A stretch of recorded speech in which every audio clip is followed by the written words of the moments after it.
Hello and welcome back to another episode of Thoughts Per Episode, Classic Doctor Who edition. Today we are going to be watching the episode, or the story, Dalek. And I'm very excited to see this one specifically because obviously it's the very first episode of the Daleks and they're kind of iconic. They make a big deal in a modern show about Skaro and how it's like this, you know, it's the main Dalek planet, but we never really go there apart from, if I recall correctly, like one Peter Capaldi scene, or it might be a Matt Smith scene, actually. Yes, Matt Smith scene at the start of Asylum of the Daleks, so I've always been a little bit curious about it. And now we're going there, and I know it's probably not the first, like, timeline-wise entry point for the Dalek story. Like, I'm sure Genesis of the Daleks, which I've heard a lot about, is probably that. But it's the first time we see them, you know, from a production standpoint, in the production chronology chart versus the lore chronology chart. I'm having a hard time saying words today, so it's a good thing I've decided to record this video today, isn't it? Anyway, I'm gonna go and watch the first part now. The Daleks, Part 1, The Dead Planet. The Tardis lands on Skaro, where the travellers meet the peaceful, non-aggressive Falls. Nope.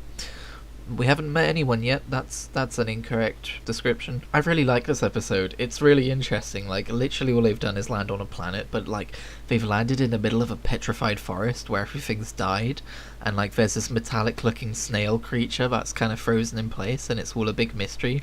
And then they see the city far off in the distance, which is obviously like the Dalek city, right? But when they go there, there's no one there, and it's like a fully automated city with like these automatic doors, and they go exploring and it all looks very I don't know, very copy-paste, very templatey, you know what I mean? Right off the bat, this has all the workings of a really intriguing science fiction story, and I have way more high hopes for this than I did for the last episode. I did notice when they first stepped out of the TARDIS into the petrified forest, they had to physically explain what the surroundings were, because this is black and white, and having a forest be ashen, like it's meant to be like kind of drenched in ashes, right? So it's like white wherever you look. That's not really going to come across on camera, so they kind of have to say it out loud. They did so very naturally though. It's clearly something that they obviously have to work around fairly often at that point in time, so it's not like it's, oh, weirdly we're doing this one in black and white so we need to work this into the script. It's just something they're used to doing probably. But think about it, how many shows or scenes from movies have you seen where they step out into an environment and then describe a part of the environment to you that they're seeing? Like, it was done as if you would be listening to an audio drama, and obviously like that you'd expect to hear that in an audio drama, but not like, I don't know, just a cool little quirk of black and white telly. I don't know if I've said this yet, but I legitimately love the setting of a petrified jungle. It's very unique. It's not something we've seen before, and with the whole like first episode going to meet the cavemen and the cavemen not really being very interesting, I was a little bit concerned that the stories early on might not be very interesting, but it seems like that's not going to be the case. I did like when they went back to the TARDIS. I like that the TARDIS is actually like a setting instead of just a vehicle in this series, at least so far it seems that way. Modern Doctor Who is very guilty of, apart from Journey to the Centre of TARDIS of course, it's very guilty of just having people use the TARDIS as a vehicle and never spending any time in there, whereas this, when we go back to it, we like check out the instruments on it again, we cook food and it comes out in these cool little cubes, and apparently when you eat them it really tastes like you're eating a full proper bacon and eggs meal, which is very Willy Wonka.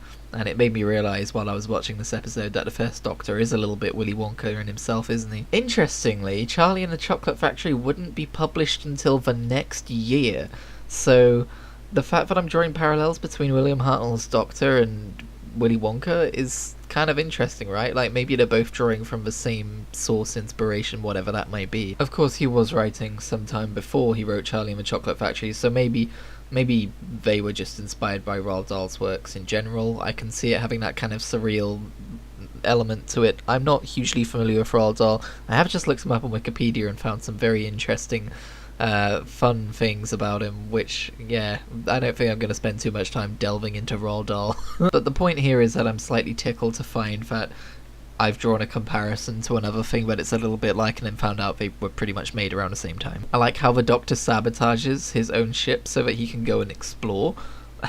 That's a bit cheeky. I like that the Doctor has always been portrayed as this very curious, adventurous type of person, but in this incarnation of him, he's a little bit more like a little cheeky gremlin boy who just does whatever he wants to get.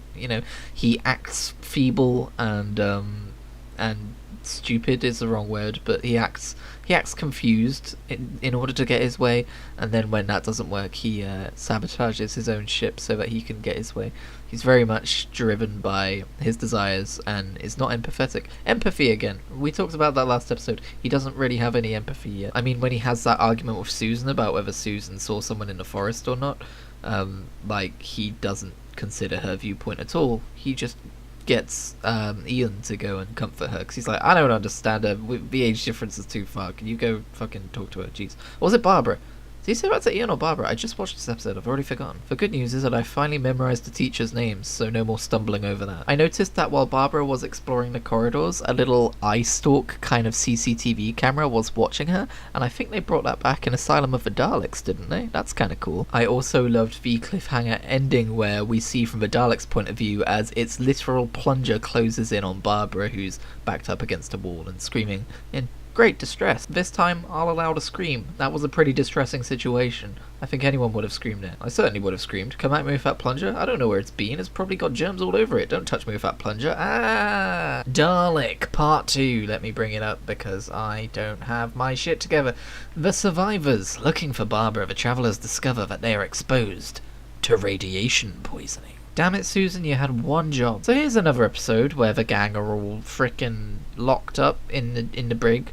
I'm wondering if this is just every Doctor Who classic episode? Is this just what I've got to expect now? It's just another episode where they're all locked up and arguing with each other? But at the very least, it was more interesting than the Caveman episode where they were all locked up and arguing. Can you even call yourself locked up if you're just kind of in a cave guarded by a man with an axe? Anyway, first of all, I want to ask, did they predict motion sensitivity opening doors? Because that wouldn't have been a thing in 1963, right?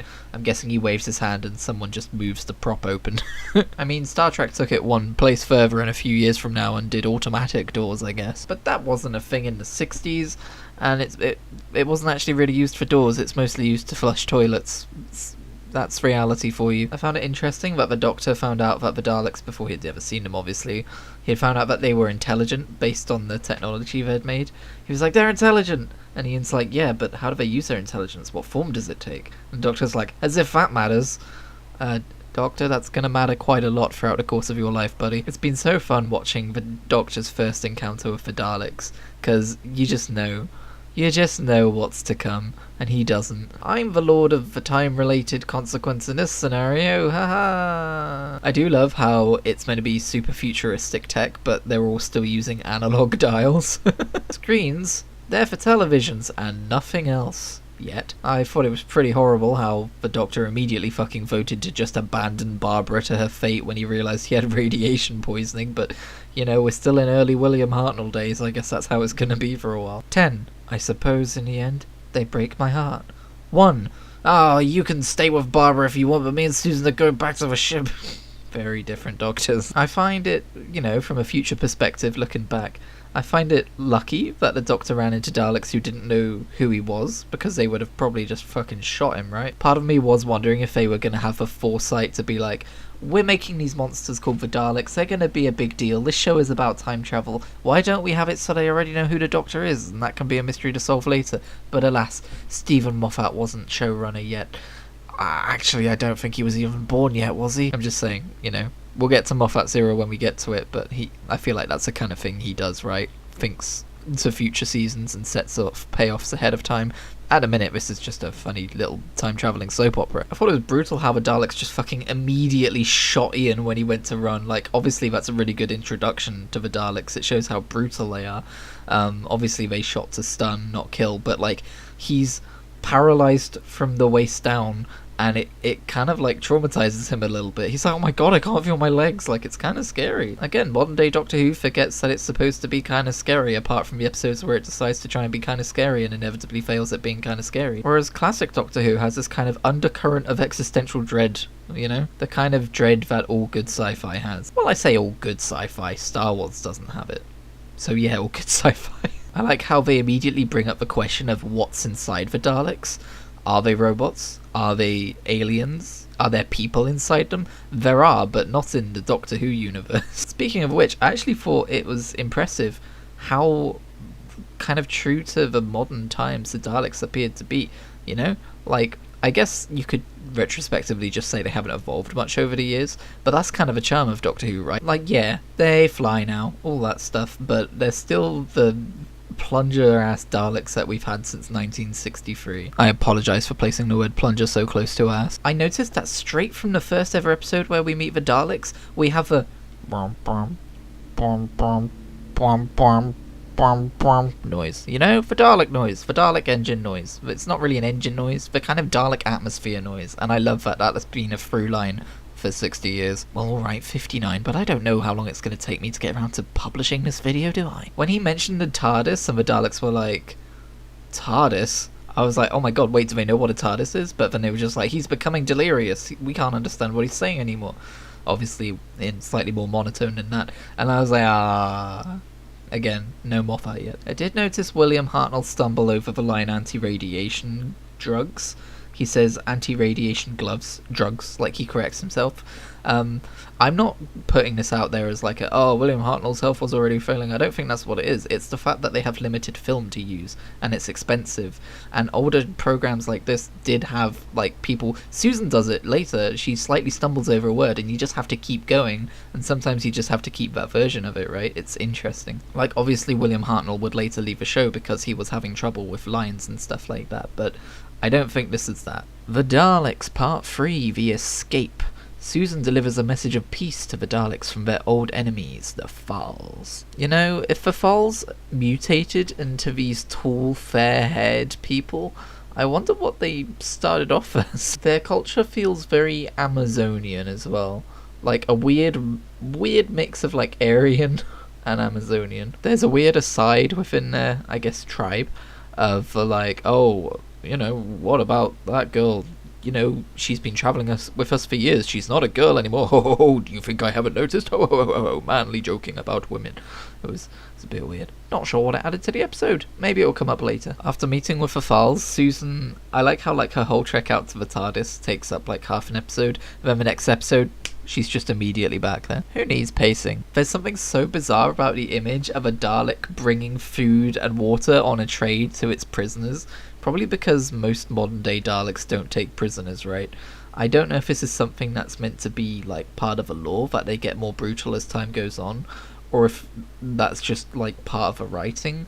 Like, Daleks are known to be brutal, so nowadays we don't bother with like, oh, they took prisoners and they're using subterfuge and they're tricking people. It's just Dalek exterminate. They do use the term extermination for the first time in this episode, but so far they haven't gone exterminate. It's interesting as well that this iteration of the Daleks requires static electricity from the metal floors.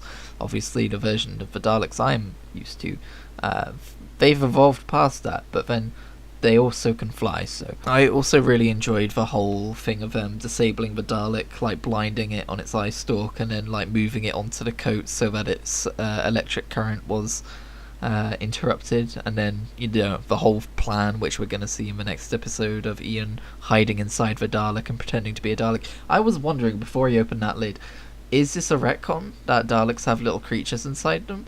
But no, it wasn't. They actually took the little creature in the coat and put it at the side of a room, and it looked like it was going to crawl out underneath it at the end of the episode as well. So that's interesting, because for some reason I was under the impression that the first time we see an actual Dalek inside the machine in Dalek in season 1 of New Who, I was under the impression that that was them resolving the mystery of just what is inside Daleks. And maybe it kind of is, maybe it doesn't get brought up again very often after season 1. So most people who just followed from like the fucking 4th Doctor years onwards didn't know. So, I don't know. The Daleks, Part 4, The Ambush. Pretending to be a Dalek, Ian soon realises that he's trapped inside the casing. What a silly goose. There are no orders to move the prisoners. Halt them. I have to say, if I'm to parallel the whole being captured, made a prisoner and then escaping arc between the first episode and the second, or the first story and the second, sorry, then I would have to say this one does it far better. The first one, they're just relying on someone else to break them out, and then they just run through a forest, and then the guy gets mauled by a tiger, and they go and help him, and then get, turned into prisoners again. Whereas this one, they actually, come up with a fairly convoluted plan, carry it out. They're mostly successful with it. There's a few wrinkles in it. There's suspense, there's drama. There's Daleks cutting open doors decades before the Jedi would do it with lightsabers in the very same way. I mean, not with lightsabers. You know what I mean. I did find it weird how after they boarded the elevator and got to the top, they just kind of, took their time looking around. They looked out the window, they saw the falls, they tried to, bang on the window to get them to see them, but, there wasn't any sense of urgency in that scene at all, despite the fact that the Daleks were very clearly breaking into the room below, that they were going to get on the lift, come up and, exterminate them. One other thing I've noticed while watching this episode is that very frequently when there's scenes where they're running away from something, the next scene, they're out of breath. They're, performing their dialogue through deep breaths. The Doctor, who's older, is very clearly out of breath too, and that doesn't happen in modern Doctor Who. Nobody gets out of breath. I'm going to put this in the same category as the whole worrying about having food supplies before you go out thing.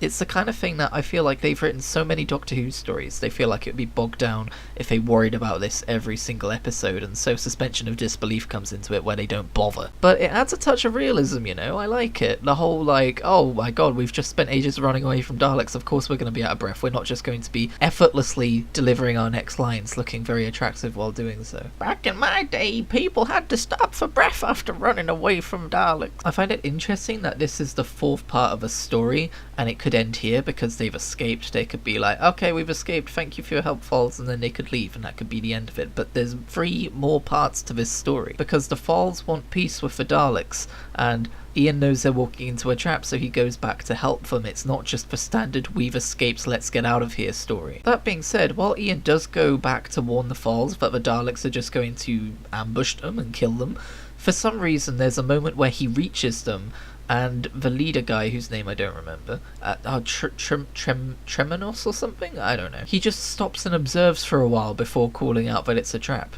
He literally we see from his perspective as he sits there and waits and looks at the fall, addressing the Daleks. He could have jumped out and warned him much sooner and the guy might have survived. I'm honestly just going to put that down to drama.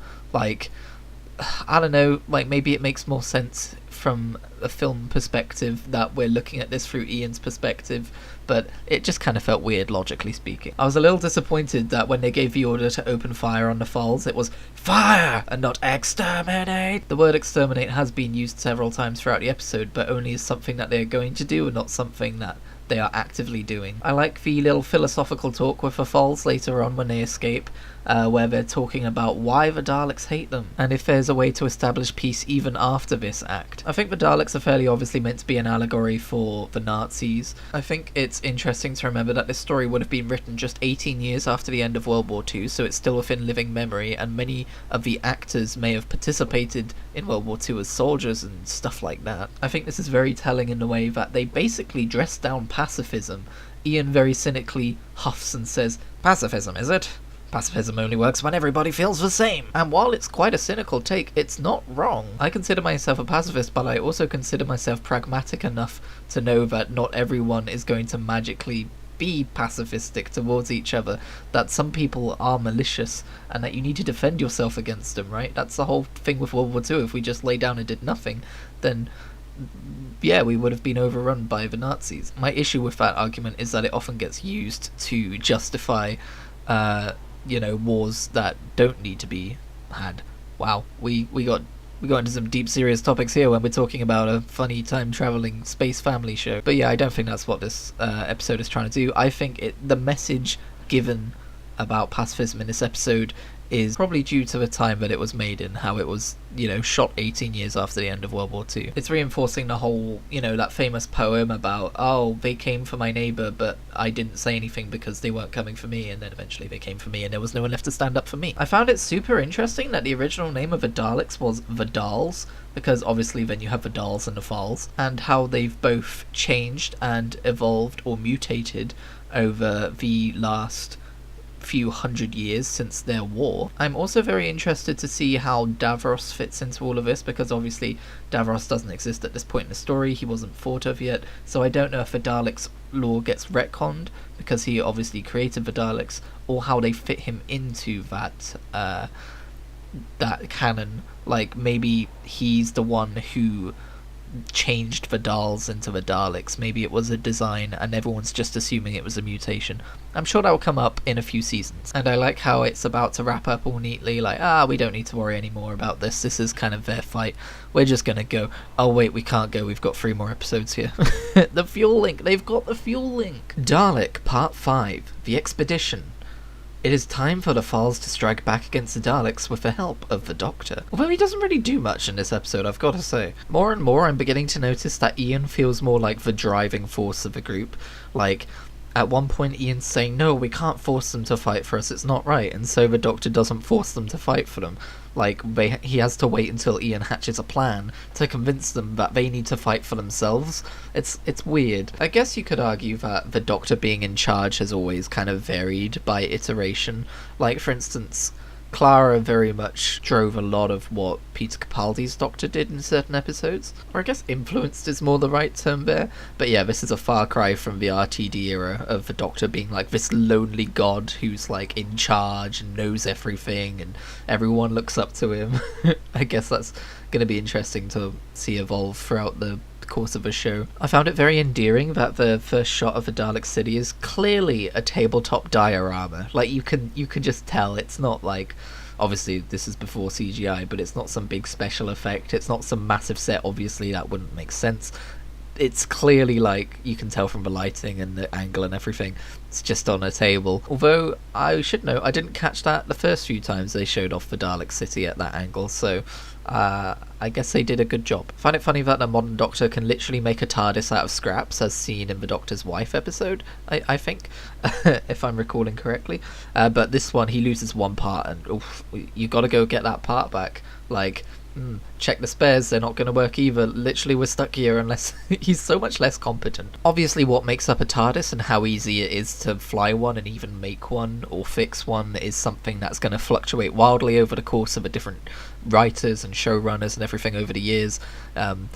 One of my issues with Doctor Who lore sometimes is that it is not always consistent, but in this particular era, of course, things are a lot more like, you know, we need an obstacle, we need an issue to keep them here. How about this one part of the TARDIS isn't working and they need to go and get it back? We are once again reminded that this is not a Doctor who has lots of experience travelling through time and space.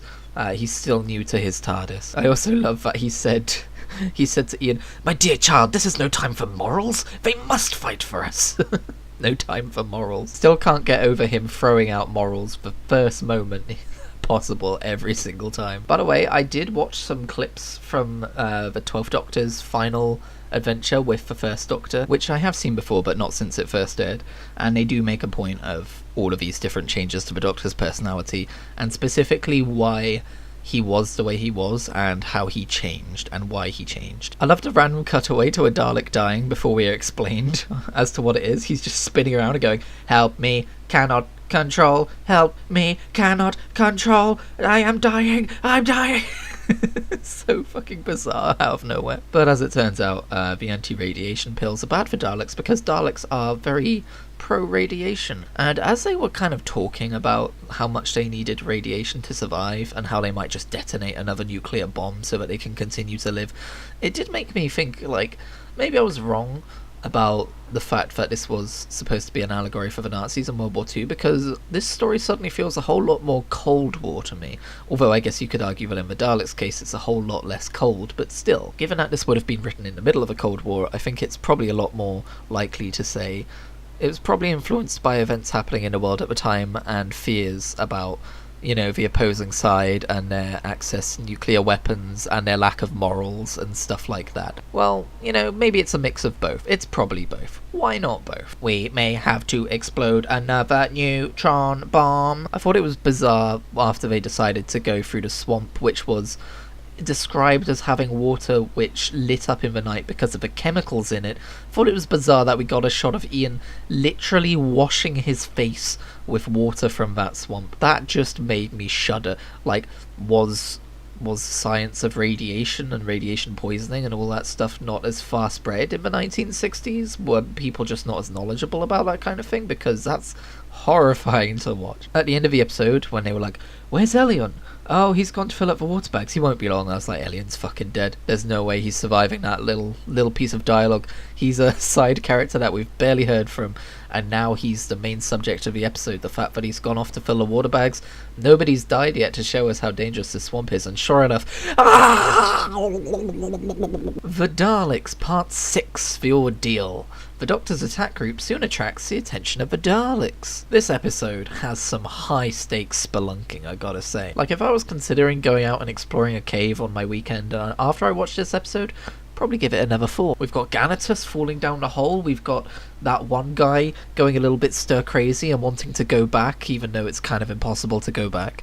And then at the end, we've got that whole sequence with Ian and the rope and the jump and telling people to jump, and then, what if they fall? Oh no, they'll die. Not only that, but we have an absolute banger of a cliffhanger, and as I'm saying that out loud, I realise it's quite literally a cliffhanger. The scared dude from before plummets, and he's holding on to the rope as Ian is trying to hold on to the rock above, holding his entire weight with literally the tips of his fingers by the end of it. I did write down in my notes that the last fall to cross will obviously be the one who falls, because otherwise that would be very boring, right? Having an entire or half of the episode dedicated to people leaping across this gap and then they all just make it across safely and soundly. That's boring. Where's the fun in that? Obviously the last guy plummets to his death. Well, not his death, but his soon-to-be death. Meanwhile, in the Doctor's crew, they've snuck into the Dalek city again, and they've caused some vandalism. The Doctor, grinning peevishly, uses a wooden stick he's picked up on the way there to break the circuitry of the static energy doing the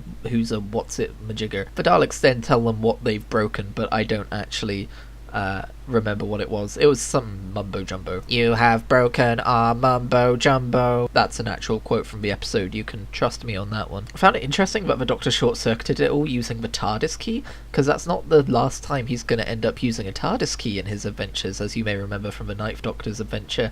I forget what the episode is called, but the one with the shrieky bat things, because he caused a paradox, which, as is par with Doctor Who canon, never show up again when he causes a paradox. Oh, one last thing, near the beginning of the episode there was an impossible shot with the cameras where they were showing the tunnel of the cave, and it was like, it's like when you're playing a 2D platforming game. It was that kind of a shot. We were inside the wall and we were watching our characters make their way through the tunnel as if they were figures in a cave painting, and I just thought that was really fucking cool and well done. It did a really good job of illustrating just how tight the cave space would have been and how claustrophobic it would have been, and it was important to do that because shortly after that moment they had that scene where that guy was getting scared and wanting to go back. Alright, this has been a long one, but we are now on to the final part. The Daleks Part 7, The Rescue. Can the Thals overcome their pacifist beliefs in order to destroy the Daleks?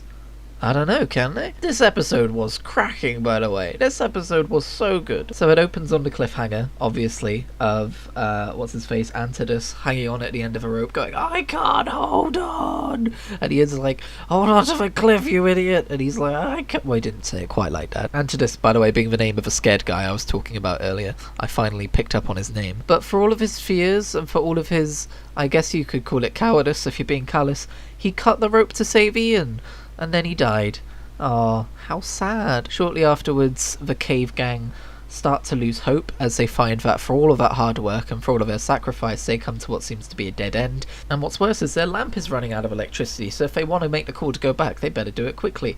But first they'll conserve it by turning it off, and wait, what's that? There's light in the distance! That was a really nice moment. I mean, I think it's a little bit cliche as far as spelunking stories go, but then I can't say I watch or read a lot of spelunking stories, so I found it interesting to see the Doctor kind of shaken by how evil the Daleks are, and like he's literally like trying to reason with them, he's pleading with them. In the end he bargains to teach them time travel so that they'll stop what they're doing, And of course that would, be terrible, because then you'd be able to go anywhere in space and time and all that stuff. Now, interestingly enough, modern Daleks do have time travel.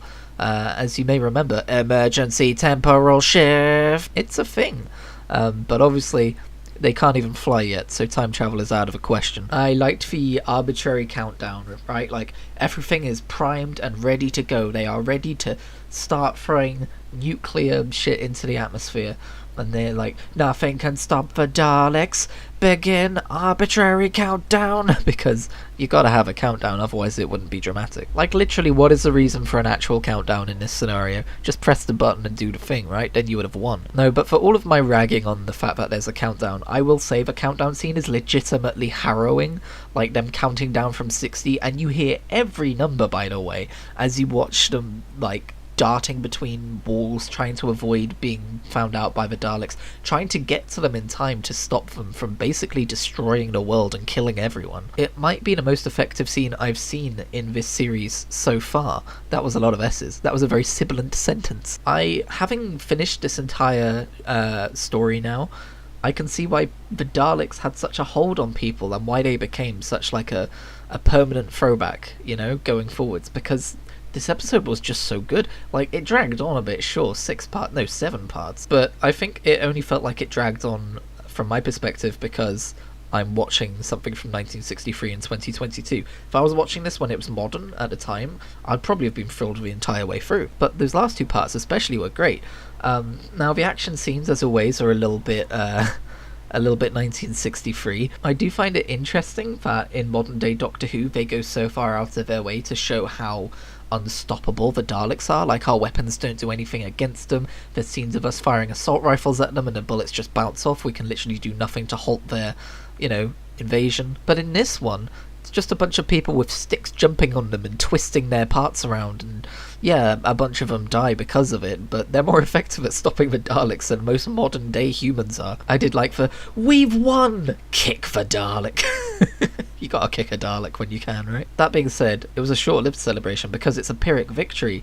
They're sad because of how many of them ended up dying in the fight. They're like, 500 years of war and it's finally over, there's no more war. But then you look around and you see all the dead bodies and it's like, if only there'd been some other way. And I think the story does a really good job of showing the tragedy of wanting to be pacifists, wanting to live in peace, but having to rise up and fight against forces that would destroy you if you didn't, because there's literally no reasoning with them. It's such a fucking good introduction to the Daleks.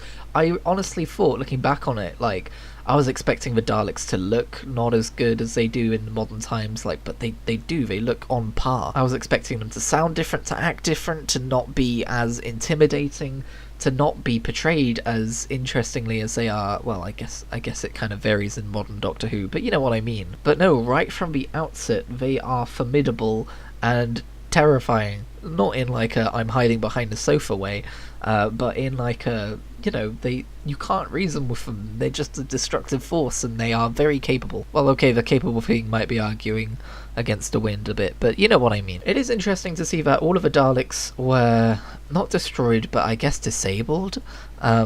It's interesting to see how they'll be brought back in future, because it definitely seems like a full stop. It seems like they weren't necessarily counting on bringing them back in the future, but I can see how they would easily write around that. Oh, someone came along and re-enabled them. We didn't actually destroy them. They just needed more static electricity, and we kept them around for some stupid scientific researching reason, and now they're back, and they've killed all the Falls, and I don't know, Davros is somehow involved. Actually, that being said, the Doctor does say maybe he'll go and visit the Falls' grandchildren to see how their society developed. So maybe they were setting up a sequel to this story, I don't know. I found it very interesting that at the end of this episode, we finally get some clues, or not some clues, but some ruminations about the Doctor's identity. Like, obviously this show is called Doctor Who, but in the first story, they start to ask questions about him, and then they go to prehistoric times, and then that's that. In this story, they don't ask questions at all until the very end, and then it gets mysterious. The Falls ask where the Doctor comes from, and he evades the question. They ask him to stay and help them rebuild civilization, and he says he's much too old to be a pioneer, although he was once amongst his own people. You want advice, you say? I never give it. Edgy fucker. But I might say this to you: always search for truth. My truth is in the stars, and yours is here. And then he makes a cheeky comment about how he's not going to live with them, but maybe he'll go and live with their grandchildren when they've got society all up and running. Which, that's just kind of rude, you know? He's saying, I don't want to work for my creature comforts, you know? I'm just going to hop forwards in time. You guys do the work. And one final note on this episode, I really did like that Barbara and Ganatus actually had a little moment at the end there. They had a little kiss. I really did enjoy seeing them on screen together. They had great chemistry. And honestly, I don't even know if she and Ian end up together in the end. This is just a nice subversion of expectation. Like, from watching from episode 1, you would expect them to end up together, but at least in this episode, it's like, no, she's not really that into Ian. But this Ganatus fella, he's kind of cool. It feels like a surprisingly modern take for 1963. But yeah, that was The Daleks, a 7-part story, which has now been wrapped up. Next week, yeah, okay, that's the thing. I'm gonna try and do these weekly, because the first one I put out, An Unearthly Child, had a really good reception for one of my videos, and I'm really pleased and grateful for it. At the current time of talking, it has 103 views and 5 likes, which is...